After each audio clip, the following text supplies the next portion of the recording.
Maqaa gooftaa keenya Yesuus Kiristoosiin bakkaaf qira jirteetti nagaan Waaqayyoo isiniif haa baay'atu. Kam jirtu qulqulloota saba Waaqayyoo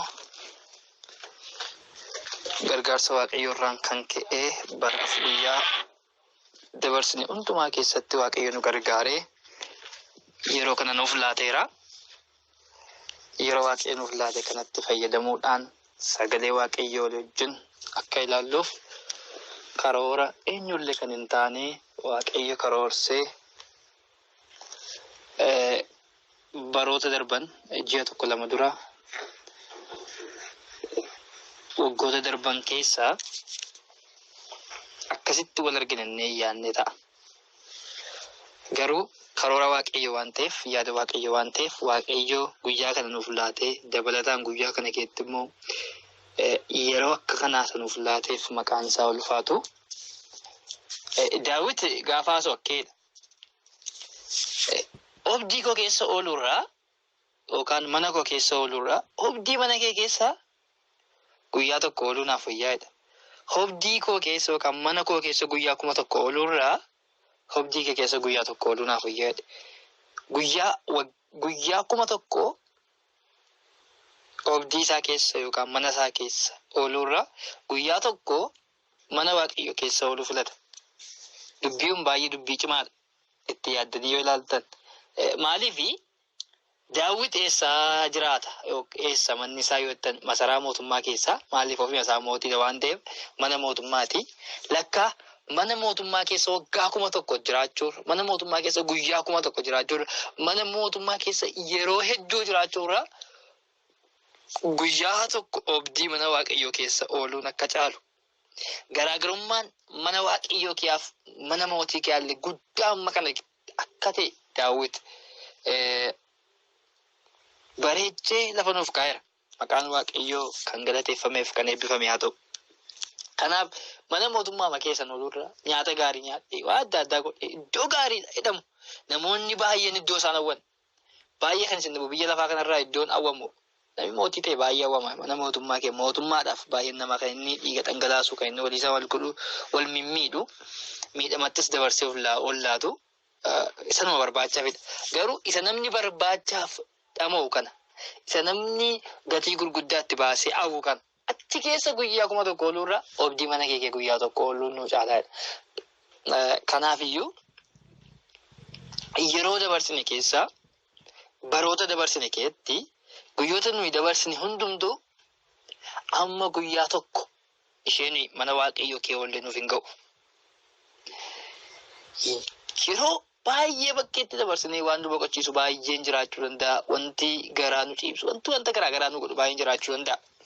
Garuu amma mana Waaqayyoo kee nuyi oollu kan nu gammachiisu tasumaan hin jiru, hin argamus. Kanaaf yeroo kana Waaqayyoo sagalee isaa akka dhageenyuuf akkasitti fuula Waaqayyoo duraa akka isarraa barannuuf, isarraa akka nyaannuuf sanuuf kenne Waaqayyoo eebbifamu. Yeroo tokko nama tokko akkas naan jedhe. Gaaffii tokkoon gaafatamee jedheeni gaaffiin kunis akkas kan jedhu tureedha. Mee bashannanuu hiikkaa jedhamu yookaan yoo maal taate boqotta kan jedhamutu na gaafatamedha. Yoo maal taate boqottaa. Amma namni tokko boqonnaa kan jedhamu yookaan bashannana kan jedhamu hiriyaa isaa wajjin yookaan maatii isaa wajjin yoo nama fuudhatee haadha manaa isaa fi ijoollee isaa wajjin hoteela guddaa yookaan hoteela beekamaa tokko dhaqee waan gaarii dhuga yoo miriindaa ta'e waan dhugaa ta'e jetee nyaata jetee walii wajjin taa'anii nyaatanii yoo dhugan akka wookiitti yookaan bashannanaatti fudhatu. Tokko warri jaalallee qaban immoo jaalallee isaanii wajjin karaarra gaafa adeeman gaafa godhan bakka bashannana yookaan hin boqotu. Kaan immoo fooqii bareedaa makee calluma dhaqee taa'e. Zimee dhima dhaqee taa'e boqonnaadha isaafi. Kaan immoo lafa magariisaatti achi ba'ee bakka magariisa qilleensa gaarii qabu makee calluma taa'e boqota. Siif garuu yeroo kamiidha naan jedhanii namni kun shufeerii ture. Baay'ee nama Waaqayyoodha shufeerii ta'e. Ani kana hundumaa nan boqochiisu hin jedhee. Kan na boqochiisu utuu hojii hojjedhu gaafuma naqee daqiiqaa muraasa haa ta'u Waaqayyoon kadhadhu keessi koo boqonnaa argata. bashannanni koos boqonnaan koos isadha gaafa naqee beekama kudha illee taatu mana waaqayyoo keessa ol lixee kadhadhu yookaan ofii koonis ta'e namoota wajjin kadhadhu boqodha bashannanni koo kanannaan kitteetti kolfee namni sun naan jedhu. Baay'een namni wanta garaagaraatti kenna kan nu boqochiisu garuu nuun Kiristoos qofa dabbaloo tokko. Maqaan waaqayyoo eebbifamu. Egaan har'aa bifa barumsaatiin mata duree gabaabaa walii wajjin ilaallaa. Daqiiqama naaf kenname keessatti eeggadheen mata duree gabaabaa du'anii jiraachuu waan jettu bifa barsiisaatiin walii wajjin ilaallaa. Du'anii jiraachuu kan jedhu ilaalla. Mee waaqayyo akka nu barsiisuuf mataa keenya gadi qabannee waaqayyoon kadhannaa. Hiikaa qulqulluu dhugaasatii waaqayyo akka nuuf laatu akka nuuf hiiku kan nu gargaaruuf waaqayyoon kadhanna. Bara hundumaa kan jiraattu bara dabarsitee kophaa kee waaqa taate kan jiraattu. Eenyu tokkollee si mormuuf si morkachuu kan hin dandeenyetu waaqayyoodha. Maqaan kee waaqaaf lafarratti kan galateeffameef kan eebbifame haa ta'u. Jaalala keessa guddaa irraan kan kee yeroo kanaaf carraa kana nuuf laattee carraa beektonni gurguddoonni argachuu hin dandeenye ni warra wallaalotaaf kennite maqaan kee waaqaaf lafarratti kan eebbifame haa ta'u. Egaan yeroo kana immoo carraatti nuuf laattee itti fayyadamnee si kadhannaa maqaa Yesuus Kiristoosiin jireenya tokko keenya qalbii tokko keenya kottuu ati barsiisi. Barsiisaa dhugaan dubbii keedha. Barsiisaa dhugaan sagalee keedha. Barsiisaa dhugaan waaqayyo gooftaa machaasidha. Anis barsiisaa ijoollee kee bishaan kee midhaan kee eebbisaa ijoolleen kees narraa kan baratan hin ta'u jedhamee caafamee akkuma jiru kottuuti nu barsiisi. Maal gochuun akka nuuf ta'u sammuu keenya saaqee nu hubachiisi. Qalbiin keenya saaqamu macaafa hubattuuf laphee Liidiyaa abbaan hidhamee caafameera. Dubbii kee kana ta'anii kan dhaggeeffatan maqaa Yesuusiin. Sammuun isaanii qalbiin isaanii abadamu itti siqee sammuu isaaniis ibseef jedhamee caafameera akka isaan hubataniif sammuu isaanii ibseef inni sagaleen kee waaree kana booddee nurratti araatu maqaa Yesuus Kiristoosiin sammuun lubbuun nama taa'ee sagalee kee kana dhaggeeffatu hundumaa maqaa Yesuusiin abanamuuf galanni ulfinni siif haa ta'u. Sammuu banamaa, qalbii hubatu nuuf laadhu nu gargaari nu wajjin ta'i maqaa gooftaa Yesuus Kiristoosiin. Ameen. Waaqayyo isin haa eebbisu. Eebbifamaan jedha. Du'anii jiraachuu mata duree irratti wal wajjin laalla. Sagalee waaqayyoo kee iddoo tokko dubbiseen jalqabaa. Xiimotewos isa lammaffaa boqonnaa 2:11-13 seeruun dubbisa. Xiimotewos lammaffaa boqonnaa 2:11 kaasee 13 seeru. Dubbichi amanamaadha. Innis Kiristoosii wajjin duuneerra yoo ta'e isaa wajjin immoo hin jiraanna. Obsaan yoo dandeenye isaa wajjin immoo ilmoona. Yoo nuyi isa ganne innis immoo nu ganuuf jira. Yoo nuyi amanamoo ta'uudhaa baanne inni ofiisaa garuu waan hin dandeenyeef inni akkuma amanamaa ta'etti in hafa in jedhaa. Ameen. Dubbichi maalidha? Dubbichi amanamaadha. Innis Kiristoosii wajjin duuneerra yoo ta'e isaa wajjin immoo in jiraannaadha. Fedhee itti fufa Phaawulos. Warra Phaawulos Xiimotewosiif gaafa xaafudha sagalee kana gaaf kan inni haasa'u. Du'anii jiraachuu mata dureen kuni jecha gurguddaa lamarraa walitti kan dhufedha. Du'uu fi jiraachuu. Du'aanii hin jiraatu. Jechoonni kun lamaanuuni walii isaanii fi faallaa opposite word kan jennudha jechuudha. Du'uu namni inni du'e jechuun jireenya kee haala ba'ee jechuudha. Akka maaliitti akka biyya lafaatti. Namni tokko hin jiraata, hin dhalataa, hin daa'iman guddataa, ergasii booddee hin du'a. Abaluu hin du'e kan jedhamu walumaa gala maal dhaabee jireenya dhaabee jechuudha. Bakka jireenya biyya lafaa kanarraa qabu maal godhe dhaabee jechuudha. Akka maaliitti akka biyya lafaatti. Kanaafiyyuu du'uu fi jiraachuu jecha waliif faallaa ta'edha. Abaluun du'e jechuun jireenya dhabee bakka walumaa gala seenaansaa kana booddee naasaamu, seenaansaa kana booddee dubbatamu, waa'eensaa kana booddee maal ta'e hafe seenaa ta'e hafe. Kana booddee waa'ee isaaf kan dubbatamu seenaadha malee jiraataa akkas godhe. Isa kanaan dura inni jiraate yoo dubbatame malee waa'een isaa maal ta'e waan biyya lafaarra jiru kana hundumaa irraa maal ta'edha bilisa ta'eera yookaan birmaduu beera yookaan tasumatti gargar beera. Akka maali akka dhagaan gargar ba'u walitti deebi'ee qabachuu hin dandeenye hindu jechuun lammaffaata deebi'ee biyya lafaa irratti argamuu hin danda'u kan jedhudha. Jechoota waliin faallaa kanatuti gara macaafa qulqulluutti gaafa dhufnu egaa namni eegga du'e jiraachuu hin danda'u akka biyya lafaatti siin jedheera. Gara macaafa qulqulluutti kan dhufe gaafa dhufnu immoo namni jiraachuu fi du'uu qaba. Inni kan Kiristoosii wajjin adeemamu duuti kun addadha. Yoo maal taatan duutu jiraachuu hin barbaaddu yoo taatan du'uu qabdu. Jechoonni beektotaa tokko tokko baay'ee kan isin dhibu akkeedha. Jechoota beektotaa keessaa kan baay'ee nattis tolu. Namni mootummaa Waaqayyootti galuu hin barbaadu. Du'uu garuu hin barbaadu. Utuu du'uu hin barbaadin mootummaa Waaqayyootti galuu hin danda'amu. Utuu hin du'in. Du'a sagam duuma safoonii kan eegga duune gara mootummaa Waaqayyootti galla. Kiristaanotumtiyyuu warri egaa warri utuu isaan jiran yookaan biyya lafaa irra jiran gooftaa Yesuus dhufu immoo hin geeddaramu. Isaan akkuma kanatti qabanneeti. Haa ta'uyyuu malee du'an barbaaddaa yoo ta'an nama gaafattanii du'an barbaadu. Mootummaa Waaqayyootti galuu hin barbaaddaa yoo ta'an immoo eeyyeedha. Maal garuu hin barbaadu? Du'a garuu hin barbaadu. Jireenyi Kiristoos wajjin jiraatamu garuu jiraachuu barbaadda yoo ta'e jalqaba du'uu qabda. Du'a gosa lamaan ilaallaa. Tokko utuu jiranii du'u. Inni spiritual hafuura keessatti kan amma ilaallu isa biyya lafaatti osoo hin taane isa kan biyya lafaa osoo hin taane yookaan abaluu du'aadha jedhan isa arrabsoo sana osoo hin taane isa kan Kiristoos ta'e utuu jiranii du'uu fi du'anii mootummaa Waaqayyootti galuu. Du'anii mootummaa Waaqayyootti galuu warri danda'anii warra utuu jiranii du'aniidha. Du'anii mootummaa Waaqayyootti galuu warri danda'an. Du'anii mootummaa Waaqayyootti galuu warri danda'anii warra utuu jiranii du'aniidha. Kanaaf Phaawulos Xiimotewos irratti dubbichi amanamaadha. Inni Kiristoosii wajjin duuneerra yoo ta'e isaa wajjin immoo hin jiraannaa. Jiraachuuf maal gochuu qabna? Kiristoosii wajjin maal ta'u? Du'uu qabna. Jiraachuu barbaanna yoo ta'e har'a maal ta'uu qabna? Du'uu qabna jechuudha. Du'uu inni nuyi qabnu amma utuu jiranii du'uu inni jedhe kun immoo isa kamiidha? Namni akkamittituu jiru du'a? Egaa namni du'e jechuun biyya lafaarra deebi'ee jiraachuu hin danda'u.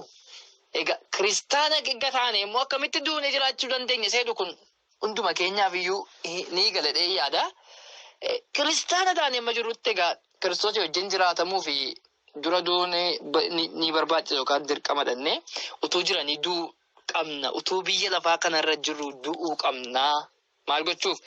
Yoo mootummaa Waaqayyootti galuu barbaanne isii jedheera. Isa kana qabxii itti aanu keessatti wal wajjin ilaalla. Garuu namni jiraachuudhaaf tokko maal gochuu qabaa jedhu ilaalla. Namni jiraachuudhaaf maal gochuu qaba? Qabxii sammaatti dhuun. Tokko Yesuusitti amanuu qaba. Jiraachuudhaaf jalqabaa Yesuusitti amanuu qaba. Jireenya maalii keessatti? Kiristoos keessatti. Amantaa fi amantiin garaagari. Sagaleen Waaqayyoo waa'ee amantaan dubbatu. Waa'ee amantii garuu sirriitti barsiisa. Baay'een keenya namoonni baay'een biyya lafaa kanarraa amantaa qabu malee amantii hin qaban. Maaliin jedhee? Namoonni baay'een biyya lafaa kanarraati amantaa qabu malee amantii hin qaban. Amantaani dhaabbatadha. Amantiin garuu individually yookaan dhuunfaatti isa eenyudha. Amantaani dhaabbata amantaa akkasii, dhaabbata amantaa Ortodoksii, dhaabbata amantaa Mulwangeelii, dhaabbata amantaa Maqaa Yesuusii, dhaabbata amantaa Assembilii, dhaabbata amantaa Wata Biraanii, Qaalawatii, everything waan hedduutu jira. Inni kun maalidha? Dhaabbata amantaadha. Yookaan amantaa qabaa. Garuu amantiin isa kadamin. Jiraachuudhaaf egaa namni tokko maal gochuu qaba? Yesuusitti amanuu qaba. Amanuu isa kana Wangeela Yohaannis boqonnaa 3:16 jira. Waaqayyo akkasitti tokkicha ilma isaa amma kennuufitti biyya lafaa jaallate kun immoo isatti kan amanu hundinuu jireenya bara baraa haa qabaatuuf malee abaduuf miniidha. Isatti kan maal ta'u? Isatti kan amanu. Waldaatti kan amanu hin jenne.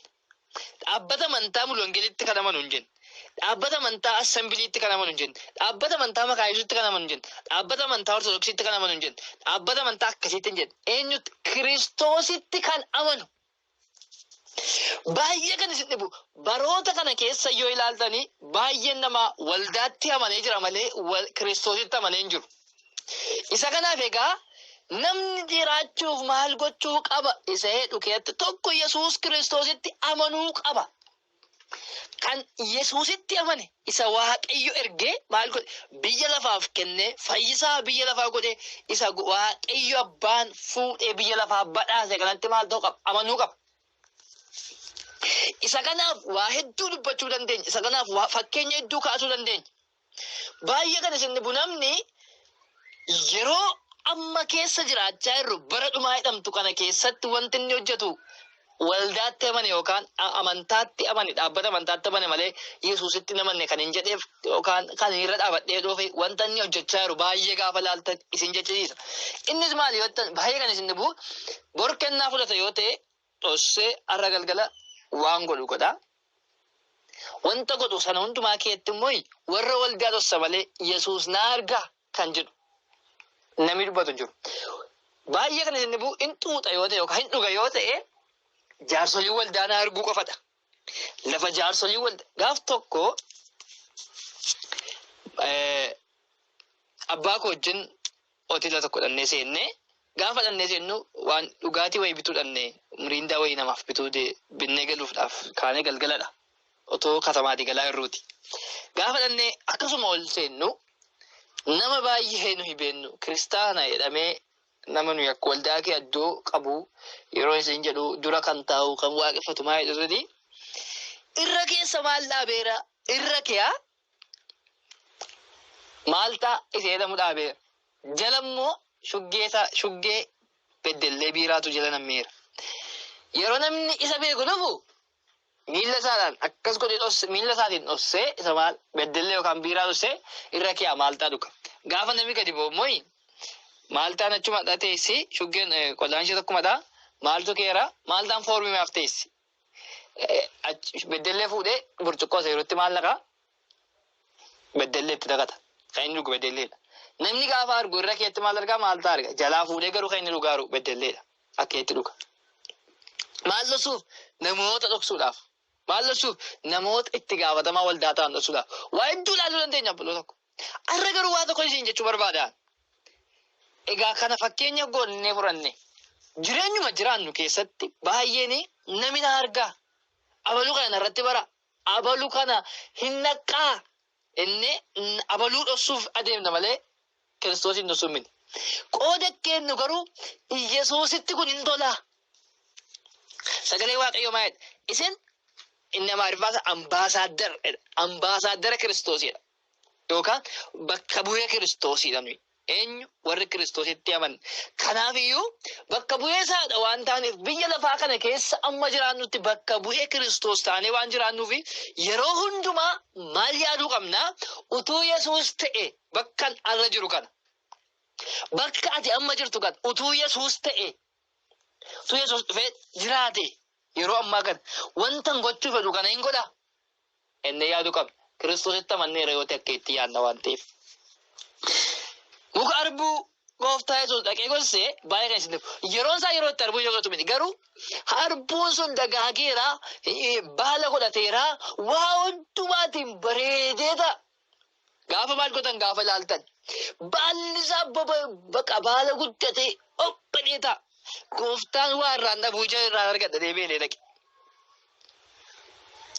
Kombortaa maadhaaf waldaa kee warra ta'aniidhaaf kan inni bakka bu'e. Malee dhimma arbuu sanaa qabaatee inni gooftaa ittiin qabee barsiisa.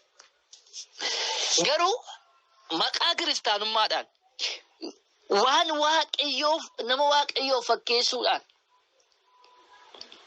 isaan irra kiyaan nama waaqayyoo fakkeessu humna nama waaqayyoo keessa jiru garuu ittiin mormuudha Phaawulos gaafa haasa'u.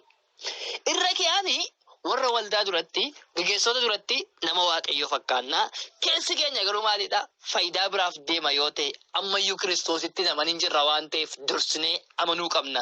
Kanaafidha namni jiraachuuf tokko Yesuusitti amanuu qaba. Erga itti amanee booddeedha du'uun waan ta'eef qabxii lamaffaarratti laata. Kanaafiyyuu namni waldaatti amane malee namni namatti amanee jira malee Kiristoositti amanee waan hin jirreef tokko Kiristoositti amanuu qaba. Kiristoositti amane jechuun immoo waan isatti dhufu hundumaa utuu Yesuus ta'e hin godha. Wanta dubbachuuf jennu hundumaa utuu Yesuus ta'e kana deebisa. Waan gaafatamnu hundumaa. Wanta gochuuf jennu kun ulfina waaqayyoof hin ta'a jennee yaaduu gaafa jalqabne Kiristoositti dhuguma amannee jira. Amma kana gochaan jiratti garuu of ilaaluun barbaachisaadha. Kanaaf nama eeyyutti amanedha. Nama Yesuusitti amane malee nama waldaatti amane nama akkasitti amane hin jedhu waan ta'eef tokko namni jiraachuuf Yesuusitti amanuu qaba. Inni lammaffaan jiraachuuf namni du'uu qaba. Du'anii jiraachuu inni ilaallaa jira waan ta'eef. Inni lammaffaan namni du'uu qaba. Maal gochuuf jiraachuuf? Du'uun inni amman biyya lafaa irratti haasofnu kun du'a fooniif lubbuun gargar ba'umin inni boqonnaadha akka sagalee waaqayyootti boqonnaadha. Du'uu qabaanii akka sagaleen waaqayyoo barsiisutti namummaa keenya samoofaa jeesuu qabnaadha. Du'ee kan jiraatee fi kan boqote yookaan kan du'e isin keessila du'a kana iddoo lamatti irraa utuu jiranii warra du'anii fi utuma biyyuma lafaarraa immoo du'aan kan darban. Biyya lafaarraa du'aan darbuun sun kiristaanotaaf boqonnaadha yookaan bu'aadha. Maaliif Phexros keetti gaafa haasa'u anaaf duuti maal kooti? Duuti bu'aa kooti. Anaaf duuti bu'aa kooti. Anaaf jireenyi Kiristoosidha duutis bu'aa kooti waan jedhuufi inni biyya lafaarra du'aan darbinu sun kiristaanotaaf maalidha? Tokko bu'aadha, lammaffaa riqichadha. Riqicha maali? Riqicha nu ittiin mootummaa waaqayyootti darbinu. Riqicha nu ittiin gara iddoo isa nuuf qophaa'e isa Kiristoos nuuf qopheessatti darbinu. Warra kiristaanotaaf yookaan warra Kiristoosiin qabaniif yookaan warra Iyyasuus Kiristoosiin fayyisaa lubbuu isaanii godhanii fudhatanii jiraniif isaaniif maalidha? Riqichadha yookaan bu'aadha. Yookaan daandii ittiin gara mootummaa waaqayyootti ittiin darbinuun. Inni garuu utuu jiranii du'uun maalidha? Osoo jiranii du'u isa jettu kana garuu du'u safooniif lubbuun gargar ba'u osoo hin taane namummaan keenya kun gosa lamatu jira. Namummaan namaa iddoo gurguddaa lamattidha kan qoodamu. Namni bakka gurguddaa lamatti qoodama namummaa san tokko namummaa isa durii kee kan jiraatan yookaan namummaa isa moofaa addaamummaa kee fi namummaa kiristoosummaa. Namummaa addaamummaan isa moofaa isa wangeelii jedhudha. Inni aaraan immoo egaa Kiristoositti kan amane hundumtuu maaloo aaraadha? Uumama aaraadha. Inni macaafa qulqulluun immoo namummaa isa aaraadha. Egaa utuu jiranii du'uu inni macaafni qulqulluu jedhu yookaan utuu jirruu du'uu inni nuyi qabnu isa kamiidha? Namummaa keenya isa foonummaa yookaan isa addaamummaa sana maal gochuu qabna? Ajjeesuu qabna. Maal? Namummaa keenya isa kam? Isa addaamummaa sana ajjeesuu qabna. Yoo isa ajjeefne isa iddoo ammaatti illee Kiristoos wajjin duuneerra yoo ta'e du'a isaatti yoo duuneerra ta'e isaa wajjin hin jiraanna. Isaa wajjin duune ta'e nan garuu maal gochuu hin dandeenyu? Isaa wajjin jiraachuu hin dandeenyu. Kanaaf Kiristoos wajjin jiraachuu kan danda'u warra isaa wajjin du'edha yookaan isaa wajjin warra namummaa isaanii isa moofaa sana warra ajjeesatu Kiristoos wajjin maal ta'uu danda'a? Jiraachuu danda'a. Roomee boqonnaa 6 lakkoofsa 5 kaasee seeruu dubbisname. Waa'ee kana maal nuun jedha laata? Maqaa gooftaa Yesuus nan dubbisa akkeedha. Akkuma du'a isaatti isaa wajjin walitti dabalamne akkuma du'a isaatti isa wajjin walitti dabalamne akkasuma du'aa ka'uu isaatti isaa wajjin walitti hin dabalamne. Nuyi deebinee garba cubbuu akka hin taanetti dhagni inni cubbuu hojjetu akka badduu baafamuuf namummaa keenyaa inni moofaan isaa wajjin akka fannifame hin beekne. Namummaan keenya inni moofaan isaa wajjin akka fannifame hin beekne. Namni yommuu du'u humna cubbuu jalaa hin ba'a.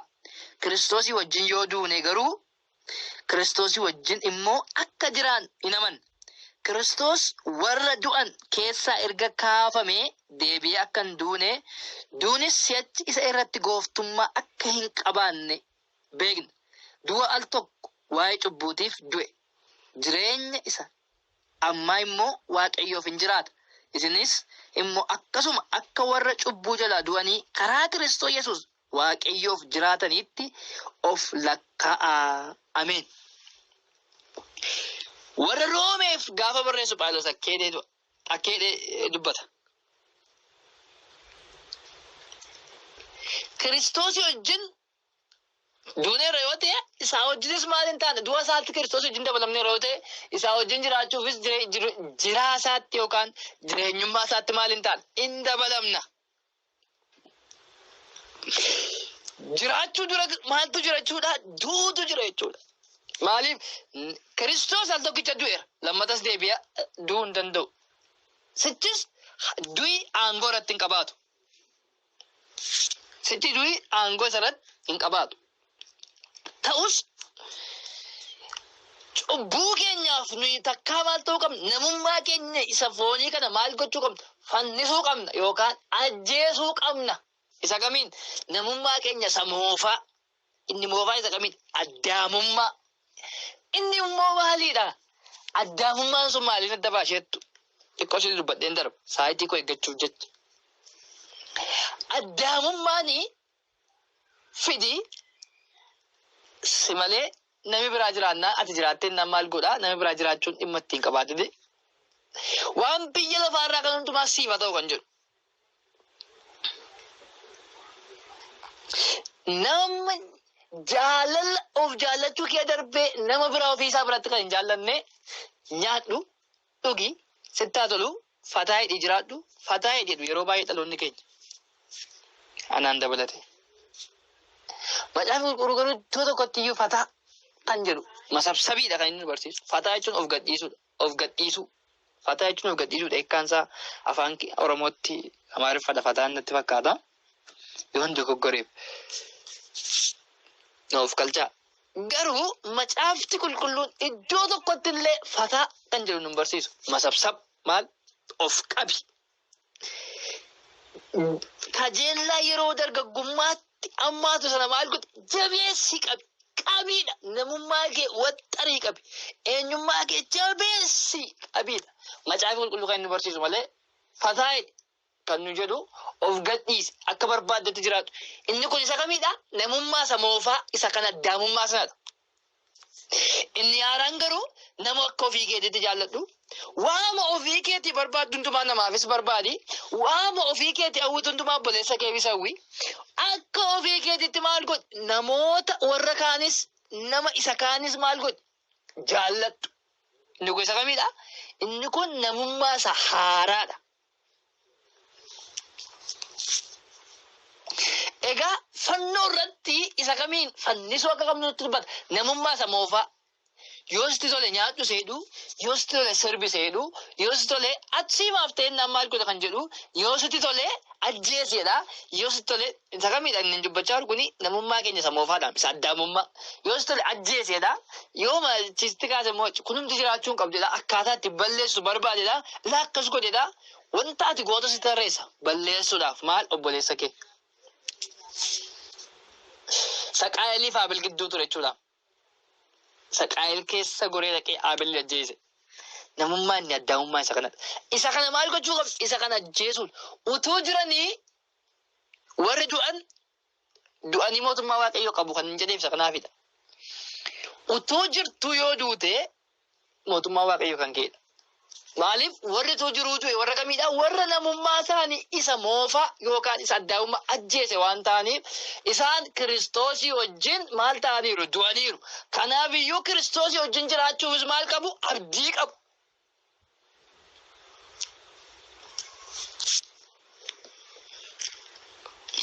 Baay'ee kan isin dhibu namni biyya lafaa kanarraa gaafa du'u wanta biyya lafaa kanarratti ta'u dhaga'uus arguus hin danda'u.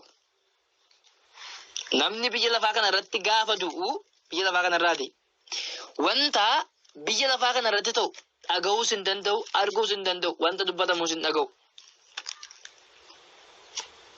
Maaliif du'eera waan ta'eef namummaan keenya inni moofaan sun du'eera yoo ta'e. Kiristoositti amanneera deennaan namummaa keenya kan isa foonii yookaan isa addaamummaadha isa foonii mini baay'isuu. Namummaa keenya isa addaamummaa kana ajjeesuun salphaadha. Hin ulfaatu. Gaaf tokko mucaa tokko dhimma hojiitiin wal arginee haasofna turrennaan antasuma umurii dargaggummaa kana keessatti Kiristoosiif jiraachuu hin danda'u yoo hin dulloome malee. Maaliif ennaan maal dhuguma waan macaafa qulqulluu eeguu hin danda'u. Akkasumatti garuu umurii keenya kana keessatti umurii dargaggummaa keenya keessatti Kiristoositti yoo dhibbatti amanneera ta'e sila waa ta'u kaaseen ture. Baay'een dhaabbata amantaatti amane malee Kiristoositti namanne Yesuusitti namanne kanaaf Yesuusitti amanuu qaba jiraachuufi. Namni Yesuusitti amane immoo Kiristoosiin eegga fudhate dhuguma Kiristoositti amaneera yoo ta'e namummaa isaa isa moofaa addaamummaa ajjeesuun isaaf salphaadha. Namummaan keenya inni moofaan gaafa du'u inni addaamummaan sun gaafa du'u immoo inni aaraa maal ta'uu jalqaba jiraachuu jalqaba. Kanaafiyyuu nu uumama haaraadha. Eenyuun karaa Kiristoosiin jireenya haaraa jalqabne jechuudha. Kiristoos akkuma du'ee jireenya haaraatti fufe qaama du'aa ka'uun akkuma inni kennuus utuma jirru maal taane namummaa keenya isa foonii sana hin fannifne hin ajjeefne waan taaneef jireenya haaraa jalqabne jechaadha. Jireenya haaraa gaafa jalqabnu immoo wanta addaamummaan nutti haasa'u sana maaliin ta'u hin dhaga'uu hin dandeenyu. Maaliif addunyaa biraa kee galleerra waan ta'eef namni du'e sila isinii kaaseera. Namni du'e wanta biyya lafaa kana irratti ta'u maal ta'uu hin danda'u dhaga'uu hin danda'u arguus hin danda'u. Egaa nuyis yoo namummaa keenya isa foonii isa afuu isa moofaa sana yoo ajjeefne wanta addaamummaan nutti haasa'u ejjasaa sobasaa atasaa waan garaagaraasa ofittummaasaa waan of tuulummaasaa wanta adda addaa everything is kansaa kan ta'e hundumaa wanta nutti haasa'u maal ta'uu hin dandeenyu dhaga'uus hin dandeenyu arguus hin dandeenyu. Maaliif nuyi nama haaraadha waan taaneef maal sila utuu addunyaa sana kee jiraanne hin dhageenya hin argina maal ta'a nu booji'a. Amma garuu addunyaa sana kee baaneera maal goone Kiristoos wajjin waan duuneef Kiristoos wajjin namummaa keenya isa moofaa sana waan ajjeefneef isaa wajjin immoo namummaa haaraadhaan du'aa waan kaaneef wanta namu addaamummaan nutti haasa'u sana maal gochuu hin dandeenyu dhaga'uu hin dandeenyu. Kanaafiyyuu jireenya haaraa jiraannaa jechuudha. Inni sadaffaan inni dhumaa maalidha yoo jettanii jaalala biyya lafaa dhiisuudha. Jaalala biyya lafaa dhiisuudha. Jaalala biyya lafaa dhiisuu kan danda'u immoo nama utuu jiruu du'eedha. Namni utuu jiruu du'e jaalala biyya lafaatti hin qabu. Foon keenya kun waan gurguddaa sadii namummaan keenya qaamni keenya kun wanta gurguddaa sadii irraa akka ijaarame sagalee waaqayyoo dhugaa nu ba'a. Foon hafuuraa fi lubbuudha. Isaan kun bakka lamatti immoo qoodamu. Hafuuraa fi lubbuun wal keessa jiraatu. Foon immoo sadan wal keessa jiraatanii hafuuraa fi lubbuun wal keessa jiraatu yeroo gargar ba'uu kan hin dandeenyedha. Lubbuun keenyaaf hafuurri keenyaaf lubbuun keenya immoo wal faana. Foon keenya kophaatti humnoonni kun lamaanuun immoo walii isaanii maal godhu walii isaanii wal lolu. Kanaaf yeroo baay'ee jaalala biyya lafaa kee ba'uu kan hin dandeenyeef garuu namni addaamummaa ajjeese yookaan namummaa isa foonii sana ajjeese namummaa isa haaraadhaan kan jiraatu jaalalli biyya lafaa itti falan qabu. Maaliif sagalee waaqayyoo ergaa Yohaannis lammaffaa isa duraa ergaa Yohaannis duraa boqonnaa 2:15 irratti Akkasii ilaalan dubbisa. Biyya lafaa yookiis waan biyya lafaa jaallachuutti hin hidhaminaa. Namni tokko biyya lafaa jaallachuutti yoo hidhame Waaqayyo abbaa jaallachuun isa keessa hin jiru. Baay'ee kan isin dhibu namni jaalala biyya lafaa qabamee jiraate yeroo kamiyyuu maal hin taane of hin ajjeefne namummaa isaa utuu jiru hin duune jechuudha. Namummaa isaa foonii sana maal hin goone isa addaamummaa sana yookaan isa moofaa sana hin ajjeefne jechuudha. Namni gaafa jaalala biyya lafaatti qabamu jaalalli Waaqayyo abbaa isa kiyaa maal ta'a gadirrata. Kanaafiyyuu maalitti hidhamina? Jaalala biyya lafaatti hidhamina. Wanta biyya lafaa kanarraatti hidhamina. Inni Waaqayyo abbaa wajjin maal isin godha? Diina isin godha. Akkasin gara isaatti maxxanne isin godha. Akkasin gara isaatti hin dhiyaanne isin godha. Akkasin isan jaallanne isin godha. Gargar fageessaa jaalala keessa waan ta'eef wanta biyya lafaa jaallachuutti hin hidhamina. Nan jedha maqaa Yesuusiin wanta biyya lafaa jaallachuutti hin hidhamin.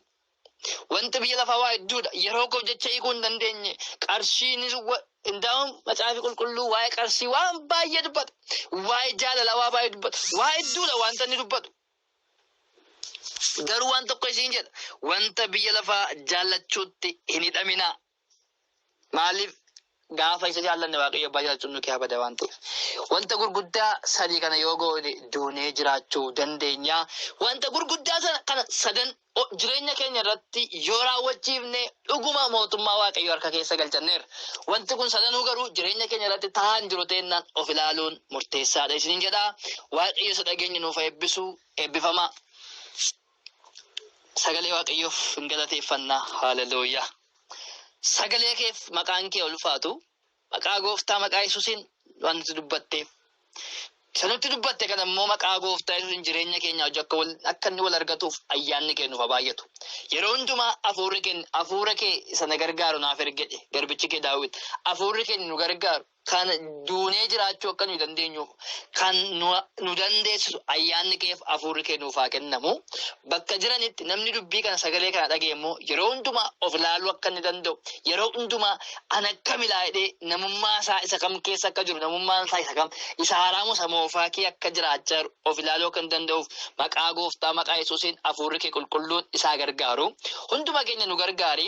Dubbichi jireenya isaanii wajjin waan waliin fudhanneef isaan gargaaruu hin dandeenye jedhamee akkuma caafame dubbiin kee kun immoo jireenya keenya wajjin wal fudhatu nu gargaari nu wajjin ta'i. Isaan tola isa dhagaaseette maqaa kee gooftaa keenya Yesuus Kiristoosiin ameen. Shaaloom eebbifamaa obboleessa keessan hojjetaa wangeelaa Saamiirraa Waaqayyo isin haa eebbisu.